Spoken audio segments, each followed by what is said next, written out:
नमस्कार, मैं हूं नवजोत और स्पेशल रिपोर्ट में आपका स्वागत है। मुंबई के कैंपाकोला कैंपस के 104 फ्लैट्स की चाबी जमा कराने की बीएमसी की मियाद बृहस्पतिवार शाम 5 बजे खत्म हो गई।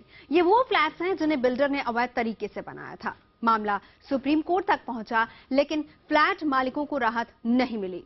हालांकि फ्लैट के मालिकों ने मियाद खत्म होने के बाद भी अपने घरों की चाबी बीएमसी को नहीं सौंपी है, लेकिन हर घर में सामान पैक हो चुका है और इसके साथ ही पैक हो चुकी हैं यादें। पेश है बेबसी और दर्द की ऐसी ही 10 कहानियां।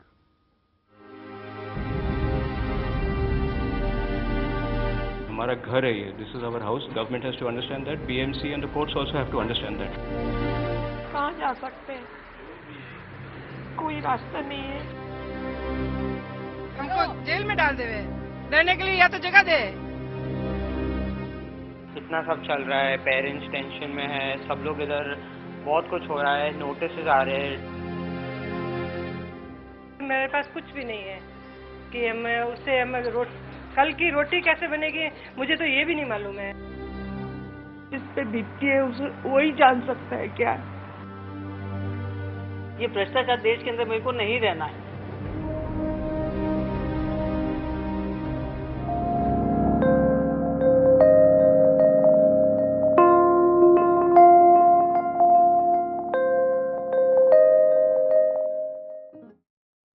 अपनी गाढ़ी कमाई से इंसान एक घर सिर्फ इसलिए बनाता है कि बुढ़ापा सुकून से बीत सके, जिंदगी की धूप से बचने के लिए घर की छांव मदद कर सके। लेकिन कैंपाकोला सोसाइटी के पोठदार परिवार के लिए ये बातें अब बस ख्वाब हो चुकी हैं।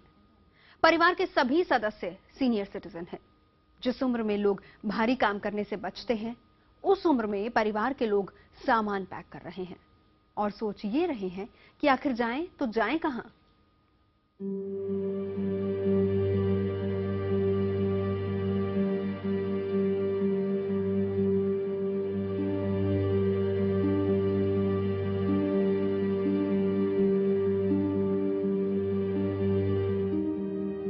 पचासी साल के डॉक्टर प्रमोद पोद्दार, 70 साल की उनकी पत्नी मृणाली पोद्दार और 90 साल की मृणाली पोद्दार की मां।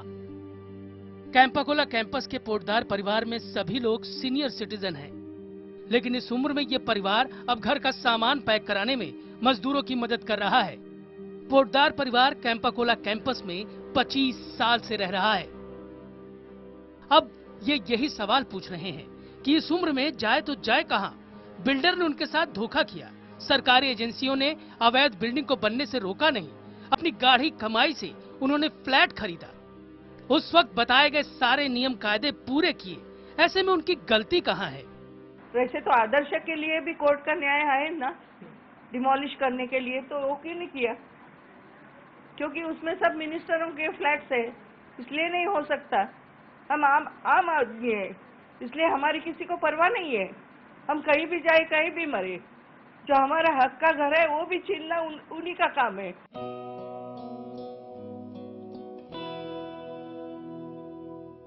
मृणाली और उनके पति के सामने सबसे बड़ी समस्या ये है कि वो 90 साल की बुजुर्ग मां की देखभाल कैसे करे। डॉक्टर पोद्दार की सास बीमार है, लिहाजा पति पत्नी ने उन्हें नर्सिंग होम में दाखिल कराने का फैसला किया, लेकिन ये समस्या का स्थायी इलाज नहीं है। दोनों तय नहीं कर पा रहे हैं कि कैंपाकोला कैंपस छूटने के बाद दोनों कहां जाएंगे।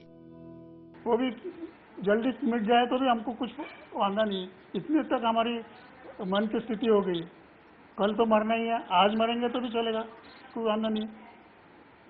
छोटे छोटे बच्चे लोगों को 40, 50, 45 साल के बच्चे लोगों को हार्ट अटैक करके बेचारे गुजर जाते हैं। उससे अच्छा है कि हम उनके लिए गुजर जाएंगे, उनका लाइफ बढ़ाओ। 75 साल के बुजुर्ग डॉक्टर प्रमोद पूरी तरह से लाचार हैं। फिलहाल उनके पास अपनी बेटी के घर में पनाह लेने के अलावा कोई चारा नहीं बचा है, लेकिन बेटी की शादी हो चुकी है। डॉक्टर प्रमोद का कहना है कि बेटी के घर रहने की भी एक हद है, लिहाजा पोद्दार परिवार ने फैसला किया है कि वो कैंपस में ही रहेगा। डॉक्टर प्रमोद का कहना है कि जीवन की संध्या बेला में अब कुछ नया करना उनके बस में नहीं है, न ही उनके पास पैसे हैं और न कोई घर। लिहाजा इस परिवार ने खुद को किस्मत के भरोसे छोड़ दिया है। फौजीदार परिवार वाले का यही कहना है कि उनके जीवन की सबसे बड़ी गलती यही थी कि उन्होंने इस आशियाने को खरीदने के लिए अपनी पूरा पैसा बिल्डर को दे दिया। आज उसी बिल्डर की वजह से उन्हें अपना आशियाना खोना पड़ रहा है। लेकिन उनके मन में सबसे बड़ा सवाल यह है कि उनकी माँ जो 90 साल की हैं और जो 24 घंटे बिस्तर पर रहती हैं, उन्हें कहाँ ले जाएं? उनके मन में एक और सवाल खड़ा हो रहा है, जो खुद 70 साल की उम्र के ऊपर है, वो भी कहाँ जाएं? मुंबई से कैमरामैन सुमंगल के साथ विवेक गुप्ता, IVN 7।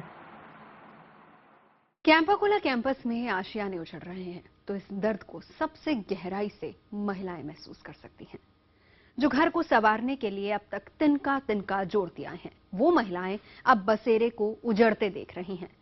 हम आपके सामने ला रहे हैं इस कैंपस की 3 महिलाओं का दर्द, जिनकी कहानी में आंसू हैं तो व्यवस्था से भरोसा टूट जाने का गुस्सा भी। Sushila Rathi, flat number 601, Isha Ekta apartment.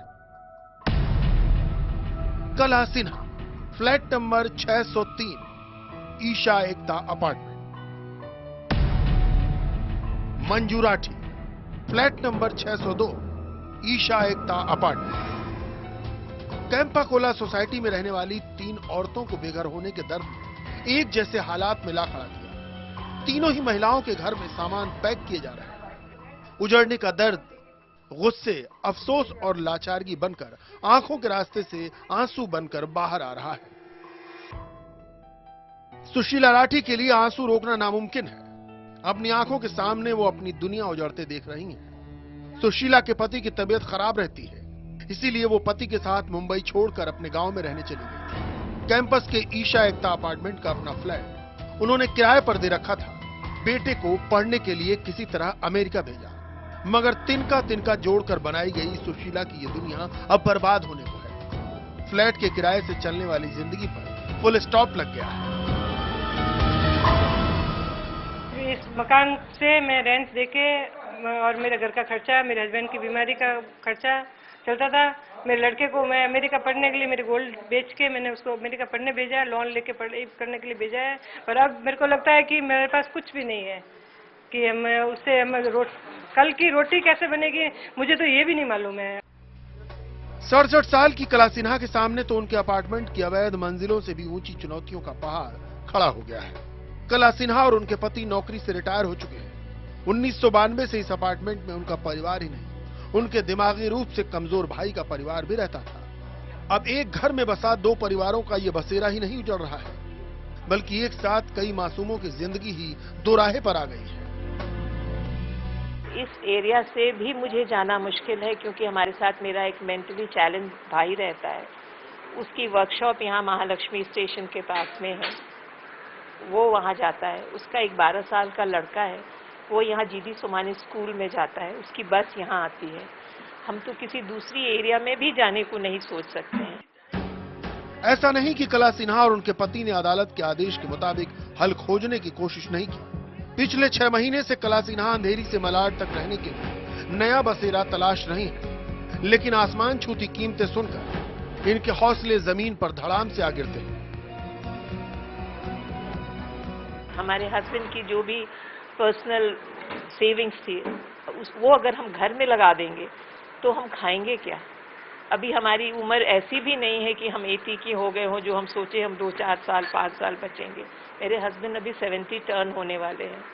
70 साल का आदमी जो रिटायर्ड है वो क्या करेगा, कहाँ जाएगा और कहाँ से इस उम्र में घर खरीदेगा?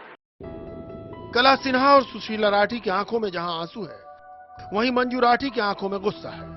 मंजू के पति का बिजनेस ज्यादा नहीं चलता। फ्लैट पर लिए लोन की बदौलत उनका बड़ा बेटा अमेरिका में पढ़ रहा है, लेकिन अब उसकी पढ़ाई खतरे में है। मंजू का कहना है कि उनकी हालत का जिम्मेदार भ्रष्टाचार है। मेरा एक बेटा फॉरेन में अपने लोन पे गया पढ़ाई के लिए, वो लोन लेना चाह रहे इस फ्लैट के ऊपर। जब ये फ्लैट ही नहीं रहेगा तो लोन कैसे लेगा? उसकी लाइफ तो वैसे भी बर्बाद हो गई। छोटा वाला भी सोचता है कि मैं कैसे भी लोन लेके वहां चला जाऊं, ये भ्रष्टाचार देश के अंदर मेरे को नहीं रहना है। मंजू का परिवार देश छोड़कर नए देश में बेहतर जिंदगी की तलाश की कोशिश करना चाहता है। जी हाँ, कैंपाकोला कैंपस के दर्द का एक पहलू ये भी है कि ये मौजूदा व्यवस्था से मोहभंग की कहानी भी कह रहा है। कानून, नियम कायदों से यहाँ के लोगों का भरोसा उठ चुका है। उन्हें लगता है कि पैसे और जोड़ तोड़ की ताकत रखने वाले लोग आसानी से बच जाते हैं और झेलते सिर्फ वो हैं जो उनके हाथों की कठपुतली बन जाते हैं। विवेक गुप्ता, मुंबई, IBN 7। एक परिवार बनाने और संवारने में पूरी उम्र गुजर जाती है, लेकिन एक घटना कैसे परिवार को बिखेर देती है, इसकी जीती जागती तस्वीर बन गया कैंपाकोला कैंपस। सुप्रीम कोर्ट के फैसले के बाद कैंपाकोला कंपाउंड की 10वीं मंजिल में रहने वाला 11 सदस्यों का एक परिवार भी उजड़ गया। ये परिवार अब मुंबई में किराए का घर तलाश रहा है, लेकिन परिवार का हर सदस्य जानता है कि उसे इतनी बड़ी जगह नहीं मिल पाएगी जहां पर सभी पहले की तरह एक साथ रह सके।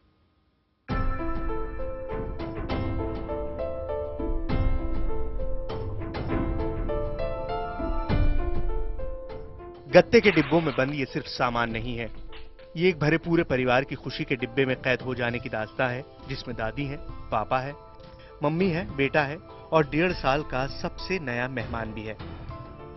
ये फ्रेम इस घर में 1.5 साल पहले उसी मेहमान के लिए खरीदा गया था। इस साइकिल पर घर का बेटा स्कूल जाता है और बिखरे हुए सामान के बीच कहीं वो फोटो फ्रेम भी है जिसमें 11 लोगों के खुशहाल परिवार की तस्वीर थी, मगर अब वो तस्वीर न जाने कहां गुम हो गई है। कठिनाइयाँ तो बहुत ज़्यादा है। मेरी मदर कैंसर पेशेंट है, she just underwent an operation 15 दिन पहले। तो ऑपरेशन के बाद उनको कहीं और शिफ्ट करना पड़ा किसी रिलेटिव के घर पे, वो वहाँ पे रह रहे हैं। आज मेरा 1.5 साल का बच्चा है, मैं पिछले 15 दिन से उसको मिला नहीं हूँ क्योंकि वो मेरे ये ससुर के घर पे है, because we can't keep him here. Tapan और उनका 11 लोगों का परिवार कैंपाकोला कंपाउंड की 10वीं मंजिल पर रहता है। ये पूरा फ्लोर इसी परिवार के पास था, लेकिन एक पूरे फ्लोर का मालिक रहा परिवार अब किराए का घर तलाश रहा है। 20 साल पहले परिवार कंपाउंड के बगल के अपार्टमेंट में किराए पर रहता था। कैंपाकोला कंपाउंड तब बन ही रहा था। जब तपन के पिता ने घर खरीदा तो परिवार का अपनी छत का सपना पूरा हो गया, मगर अपना छत है और ना ही इतनी बड़ी जगह कि 11 लोगों का पूरा परिवार एक साथ रह सके। As a family we are torn apart, क्योंकि सब अलग अलग अभी रुके हुए हैं। घर ढूंढना है, भाड़े पे घर ढूंढो, घर लेना तो सवाल ही नहीं है, भाड़े पे घर ढूंढो, सब इम्पोर्टेंट चीज है वो पैक करो। पूरी लाइफ की जो हमारी सेविंग्स हैं, पूरी लाइफ की जो इमोशंस हैं, यादें हैं, वो सब ये घर से जुड़ी हुई हैं और आज वही चीज हमसे लुट जा रही है। 11 लोगों का परिवार अब एक छत के नीचे शायद ही रह पाएगा। तपन ने घर की चाबी BMC को सौंपने का फैसला कर लिया है, लेकिन यही सुनीता जैन और उनके पति भी रहते हैं। दोनों 15 साल से यहाँ रह रहे हैं। अब इतने साल बाद घर छूट जाने का दर्द दोनों सहन नहीं कर पा रहे। हम सोच भी नहीं सकते कि अपनी चाबी हम किसी के हाथ पे दे दें, सोच भी नहीं सकते। अब देने की बात कर रहे हैं, हम तो इमेजिन नहीं कर पाएंगे। जाहिर है आशियाने जब टूटते हैं तब आवाज नहीं होती, क्योंकि दर्द की कोई जुबान नहीं होती, लेकिन उनका जख्म दिल में बहुत गहरा होता है। और कैंपाकोला कंपाउंड के पीड़ितों का कहना है कि घर उजड़ने का उनका दर्द तो वक्त के साथ भी नहीं भरेगा। अब हर महीने जब वो किसी घर का किराया चुकाएंगे तो उन्हें बार बार याद आएगा कि वो कभी मकान मालिक थे, फिर चाहे मकान मालिक होने का एहसास धोखा और छलावा ही क्यों न रहा हो। विवेक गुप्ता, मुंबई, IBN 7। जब भी कोई देश उजड़ता है, बस्ती उजड़ती है तो असर कई पीढ़ियों तक पड़ता है। इस कड़वी सच्चाई को कैंपाकोला कंपाउंड में रहने वाले नौजवान छात्र बहुत शिद्दत से महसूस कर रहे होंगे। उनकी पढ़ाई दांव पर लगी है। हैरान परेशान ये छात्र सरकार से सिर्फ एक ही सवाल पूछ रहे हैं कि उनकी गलती क्या है, बिल्डर के धोखे की सजा उन्हें क्यों मिल रही है।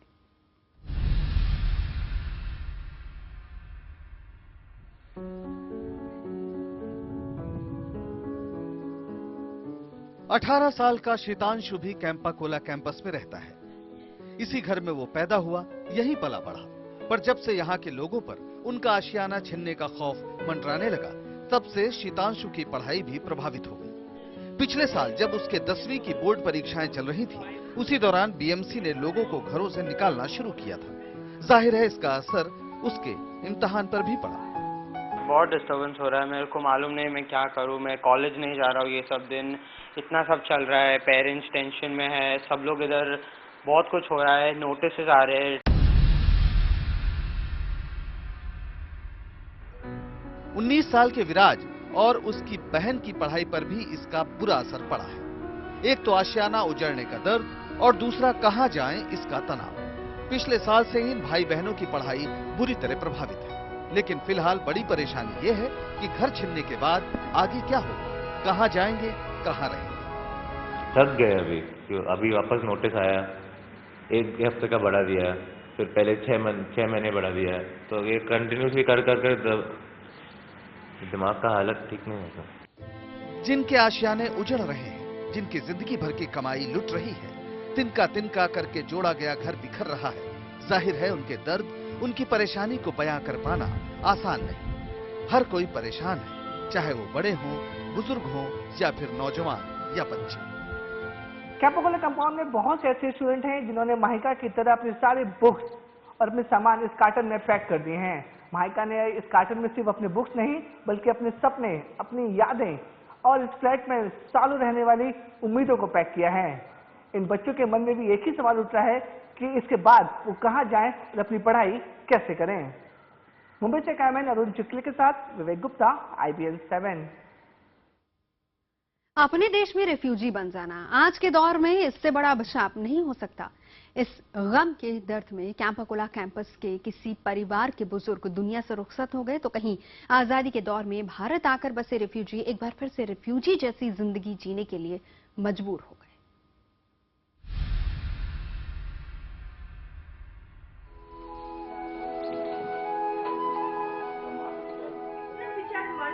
ये वंदना वीरानी है जो मिडटाउन बिल्डिंग की 15वीं मंजिल पर रहती हैं। पति पहले ही इस दुनिया से जा चुके हैं, अब सहारा है बस एक बेटे का। आजादी के बाद देश का बंटवारा हुआ तो इनका परिवार रिफ्यूजी बनकर भारत आया। धीरे धीरे हालात सुधरे तो 1991 में कैंपा कोला कंपाउंड में एक फ्लैट ले लिया। लेकिन आज वंदना के सामने वही खौफनाक मंजर है। उनका परिवार एक बार फिर रिफ्यूजी बन गया है। सारा सामान बैगों में भरा है, न मंजिल की खबर है न ठिकाने का पता। अभी मेरे एज में तो मैं तो अपने बच्चों के लिए भी परेशान हूँ, मैं अपने लिए भी, मेरी भी हेल्थ अभी बिल्कुल ऑन द मार्क नहीं है।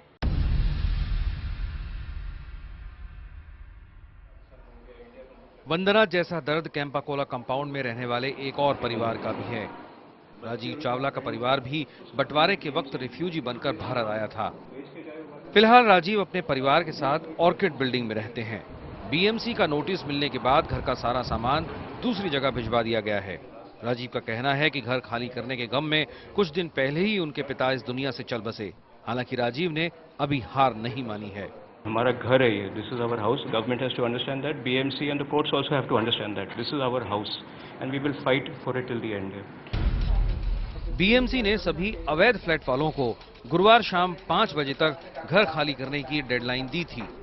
ऐसे में अब वो वक्त आ ही गया है जब न चाहते हुए भी करीब 100 परिवारों को अपना आशियाना छोड़ना होगा। कैंपा कोला कंपाउंड में कुछ ऐसे परिवार हैं जो 60 साल पहले पाकिस्तान से भारत रिफ्यूजी बनकर आए थे। उस समय उनके पास रहने का ठिकाना नहीं था।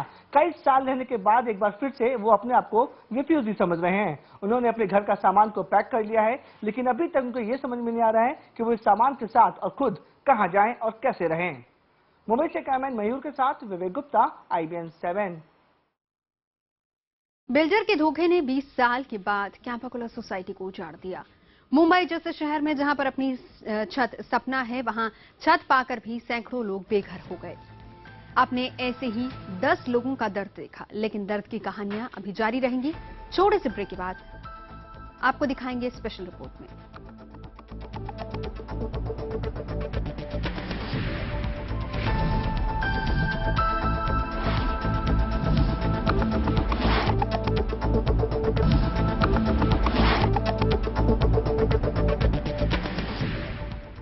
आप देख रहे हैं स्पेशल रिपोर्ट। बृहस्पतिवार को शाम 5 बजे कैंपा कोला सोसाइटी के 104 फ्लैट्स की चाबी सौंपने की मियाद खत्म हो गई। सवाल है अब 104 फ्लैट्स में रहने वाले परिवारों का क्या होगा, आगे की जिंदगी कैसे बीतेगी। IBN 7 संवाददाता निशात शम्सी कंपाउंड के बाशिंदों की जबानी आप तक पहुंचा रहे हैं इन्हीं सवालों के जवाब। यहाँ पे तमाम लोग हैं, हर उम्र के लोग हैं, उनसे बात करेंगे कि अब आगे क्या लगता है, अब आगे कैसे, अगर BMC आएगी कैसे हैंडल करेंगे आप लोग? इस वक्त हमें बहुत डर है कि BMC हमको हमारे घर से निकालेंगे। आज अभी तक चीफ मिनिस्टर हमारे कुछ बोल नहीं पाए हमारे ये केस के बारे में। हम रेजिडेंट लोगों को बहुत डर है कि कब बीएमसी एक्शन लेंगे, क्योंकि हमको कोई डायरेक्ट इंस्ट्रक्शंस नहीं दिया गया है। हम तो बीएमसी को चाबी देने वाली नहीं, ये तो निश्चित है। बीएमसी को जो भी करना है, जो भी दुनिया को दिखाना है कि कैसे ट्रबल करते सीनियर सिटीजन्स को, दुनिया को देखने दो। हम यहाँ से बिल्कुल हटेंगे नहीं। बीएमसी को जो कार्रवाई करनी है वो खुलेआम कर सकते। आंटी, आप यहाँ पर हैं, सारे लोग हैं, हर तबके के लोग यहाँ पर कोशिश कर रहे हैं कि उनको मदद मिले। क्या आपको उम्मीद थी, अभी भी उम्मीद है? उम्मीद तो बोलते हैं ना, hope is poor man's bread, उसी पे तो जीते हैं हम लोग सब। तो कुछ ना कुछ होगा, दया आएगी, वो लोग को कुछ राहत देंगे हमको। और ये कॉन्स्टिट्यूशनल राइट है, right roof, clothes and food. बिल्कुल, देखिए जायज सवाल है कि आखिर तमाम तरह के बिल, ऑर्डिनेंस लाए जा रहे हैं, तो इस मामले में इतनी अनदेखी क्यों? सर, सुप्रीम कोर्ट ने अपना ऑर्डर दे दिया है, बीएमसी ने भी साफ कर दिया है कि आज आपका 5 बजे के बाद डेडलाइन खत्म हो जाएगा, हम अपनी कार्रवाई शुरू कर देंगे। अगर ऐसे में वाकई बीएमसी आती है, तोड़क टीम जो है उनकी आती है, फिर आप कैसे उसको देखेंगे? कहीं ना कहीं आपको कोर्ट से भी कोई रियायत नहीं मिल पाई है? नहीं, कोर्ट से तो रियायत हमें मिल चुकी है। कोर्ट ने कभी डिमोलिशन का ऑर्डर दिया ही नहीं है। कोर्ट ने बाद में ये भी कहा है कि ये ह्यूमैनिटेरियन एंगल है, करोड़ों बिल्डिंग है ऐसे हिंदुस्तान के अंदर, तो आप कॉर्पोरेशन इनके साथ बैठ के इसका मसला निकाले। कोर्ट ने आपको ये भी कहा है कि अब बीएमसी जो ऑर्डर दे रही है आप उसको फॉलो कीजिए, नोटिस जो है कि आपको अपनी चाबियां जो है उनको दे दीजिए। तो कहीं ना कहीं कंटेम्प्ट भी होता है कोर्ट में, अवमानना भी। मैं देता हूँ, आप उनका कहना है आप अपने आप को मार डालिए और अपनी डेड बॉडी हमें वहाँ पहुँचा दीजिए। क्या ये पॉसिबल है? ये पॉसिबल नहीं है कि हमारे जिंदगी भर की कमाइयाँ लगी है, यहाँ पर 70% लोग सीनियर सिटीजन है, बच्चे हैं, तो आप बोल रहे हैं मार के हम डेड बॉडी वहाँ पर पहुँचा दीजिए। ऐसा हो सकता है?